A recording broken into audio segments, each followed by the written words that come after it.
I'm Arnold, candidate for State Senate, District 7, Wisconsin.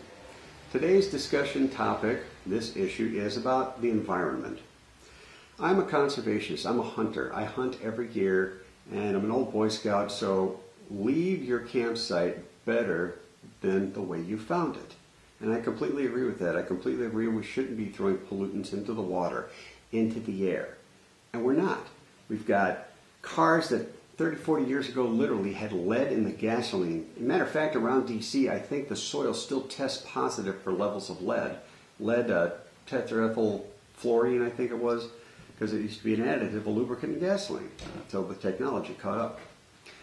But as a conservationist, I think that Yellowstone National Park, the national parks, yes, I truly believe that that is partially the responsibility of the government to keep these places pristine, to keep them away from developers, to an extent, of course, and to have that as a public resource for everybody. But we have to be realistic in this because, say for example, when they ban straws, all right, there's third world countries all around the globe who literally use the ocean as their garbage pit.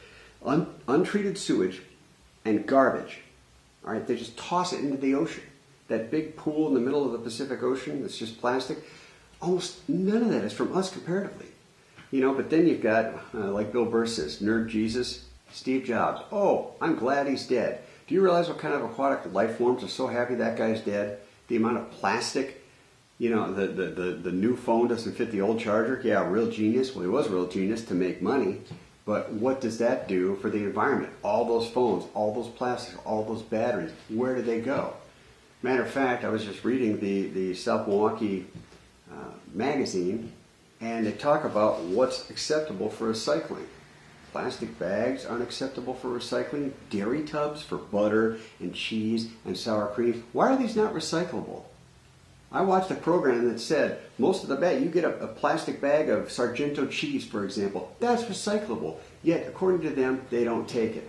Okay, which is it? And why not? Why don't they take it? We're spending all this money to collect it. We're trying to save the environment, but we can't do that? Give me a break.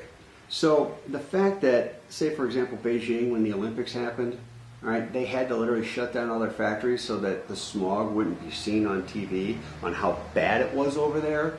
Okay, we're doing our part. So let's ixnay that right now. The second thing is this wind and solar garbage and this ethanol and renewable energy. If it didn't take 1.3 gallons of diesel fuel to make 1 gallon of bioethanol, that's literally like, what, $1.30 to sell $1 worth of donuts? It's like, okay, your profit margin's not there. You're using energy to create energy. It doesn't make any sense. And wind and solar, if Henry Ford had given people what they want, and he said this, if Henry Ford had given people what they want, he would have given them a faster horse. Okay, when the technology creeps up and is acceptable as in terms of its cost and its availability to be able to be put into machines to be viable economically, it will be used. The same thing happened with fuel injection. Fuel injection has been around since before World War I. Yeah, I said World War I. There's not a single World War I vet living today. That's how long ago it was. Matter of fact, this year marked the 100th anniversary. Matter of fact, what is today, the 3rd? A week from today, sorry, a week and a day from today will mark the 100th anniversary of World War I ending.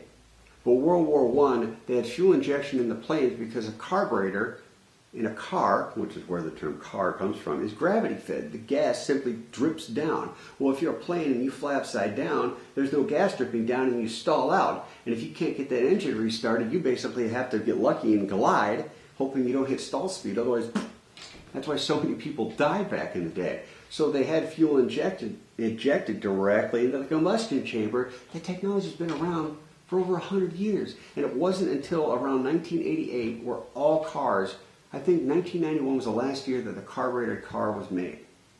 Because the technology caught up.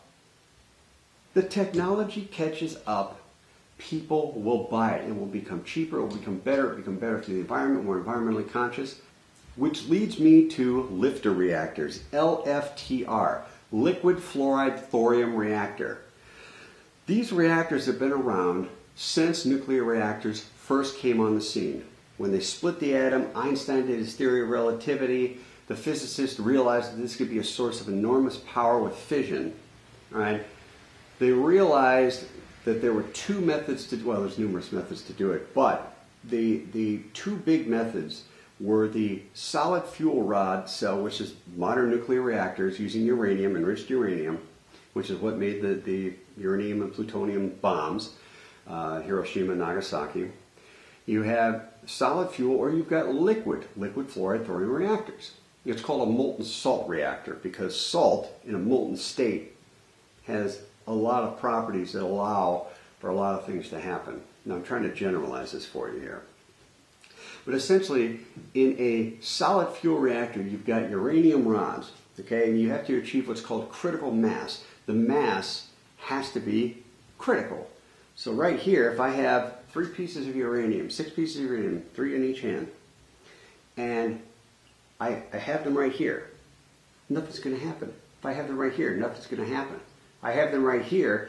Now there's enough mass next to each other where those atoms, the radioactivity, can actually the critical mass makes them, and then the reaction starts. Again, I'm trying to generalize it for you. So safe, nuclear reaction. So essentially, when you had a nuclear meltdown, what happens is they dipped in those rods. You want a little bit more energy, a little bit more energy, a little bit more. Well, if all of a sudden there's a coolant leak or it's not being cooled enough or something happens, they can't pull the rods out in time, those metal rods melt. And just like taking 2 Mont sticks, no problem. We'll take 2 Mont sticks and heat them up, and all of a sudden, you've got melty mozzarella cheese. So the same thing happens with the molten metal. Now you've got literally a molten heap of radioactive material that is literally reacting with itself. That's why Chernobyl, they had to just throw buckets and buckets and buckets of lead and water and everything they could on it, just basically trying to cover up, because that thing is going to react until it burns itself out, just like a campfire. So this is where you have the problem with regular solid fuel reactors, uranium nuclear reactors. So you have to ask yourself, well, why did they go with that versus the liquid? The liquid must be less safe. Well, actually, no, quite the contrary. The reason that they went with the solid fuel reactors is because when all that nuclear energy is spent, they can take those pellets and now use them in nuclear bombs and nuclear missiles. So the byproduct, hey, we've got a byproduct, so we don't even need to make this stuff. We can use this in the nuclear power plants and then take that byproduct and make nuclear bombs out of it. Well, when a Cold War was going on, that of course was the best answer. So now you've got all these nuclear reactors. You've got 3 Mile Island, you've got Chernobyl, so you've had instances where nuclear reactors have become dangerous because of this solid fuel. In Oak Ridge, Tennessee, which is a third of where they did the Manhattan Project, they were experimenting with nuclear power as a power source. Essentially what happened, if you look up Kirk Sorensen, he's basically the head of this. He was working for NASA, and they wanted a project to, he was working on a project, if they flew to the moon and they tried to set up a base on the moon, what would they use as a power source? Well, they can't have oxygen because it's got no atmosphere. There's no coal or wood or anything to mine or to burn. So basically their only option was a nuclear reactor. Well, they wanted something that was a little bit more safe, a little bit more sturdy, and that you could transport everything there, again, safer with less trips. So they came up with this idea that the Air Force was actually working on, which was a nuclear bomber, because they had a nuclear submarine. So of course, you know, the Air Force said, well, we want a nuclear bomber, even though it was completely impractical. But hey, they were throwing buckets of money, and the scientists were going, sure, man, yeah, let's do it. Yeah, sure, I'll work on something, get you something over here. So they came up with the liquid fluoride thorium reactor. And essentially what it is, again, it's a molten salt. And I'm not a physicist, I'm not a chemist, but essentially you've got a liquid molten salt, and in there you have thorium. Thorium is a waste product of mining uranium because it's one atom. You remember, however many protons are in the middle of that nucleus, all right, you keep adding protons and neutrons, you get different atoms with different properties. So uranium's got 238 neutrons and protons. Hydrogen has 1 and 1. So if you've got thorium, which I believe was 235, and when it comes to nuclear reactions, if you throw a proton really hard, it'll split that atom and then you get the energy. Well, if you got a bunch of atoms right next to each other in this massive compact piece of uranium, that's where you get this nuclear explosion from. But if kind of like, tossing the dimes onto the glass plates at the carnival, you just kind of, whoop, you get it to stick. Now you've actually turned thorium whoop, into uranium and then hit it and then you get the reaction. But the beauty of this is that because it's in the molten salt and all this other stuff, you actually get to kind of recycle it. So instead of having all this waste, you've got far less waste because you're recycling it. Plus, since it's a liquid, it can't melt. There's no fear of a meltdown. And even as a passive bypass. So if you have the reactor, okay, you've actually got a drainage tube that leads into a containment tank that's perfectly safe, even if it's safe from any radioactive particles being emitted. So they have a plug called a freeze plug, similar to what you have in your engine block. And the freeze plug has cold air blowing over it constantly. And it keeps that plug, and it plugs it up. It keeps everything from dripping into that containment area, storage area.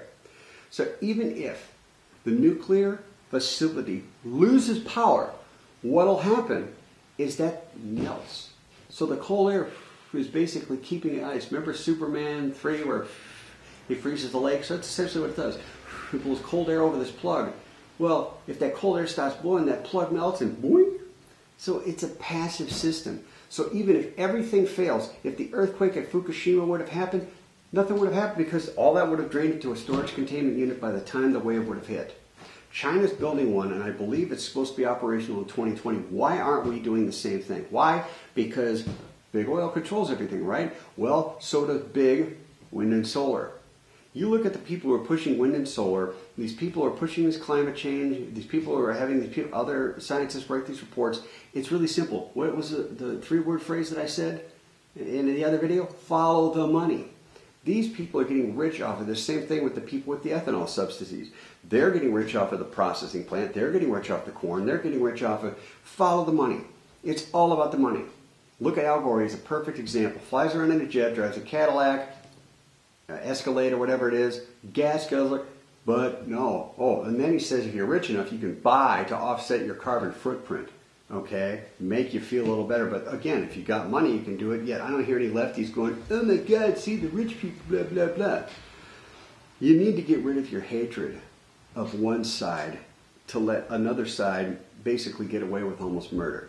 Okay, you need to stop doing that. And you need to stop focusing on what works and what really is versus what you want it to be or what you think it should be or what you think it is. Liquid fluoride thorium reactors. Look them up. We need to do it. I would love to be able to, as a state senator, talk to the Atomic Energy Commission and twist their ear as hard as I can to have Wisconsin be the first state to have a lifted reactor, because once we get this, our power problems are pretty much gone. So we need to look into different solutions, because saying oil is perfectly fine, we have plenty of oil, we have oil in the shale, blah, blah, blah, we got fracking and we got enough oil that'll last us for 100 years, blah, blah, blah, blah. Well, it's eventually going to run out. It's eventually going to run out, right? It's called peak oil. When it hits, don't know, but there's only so many dinosaurs that lived only so many years, millions of years ago. They're all going to get used up eventually.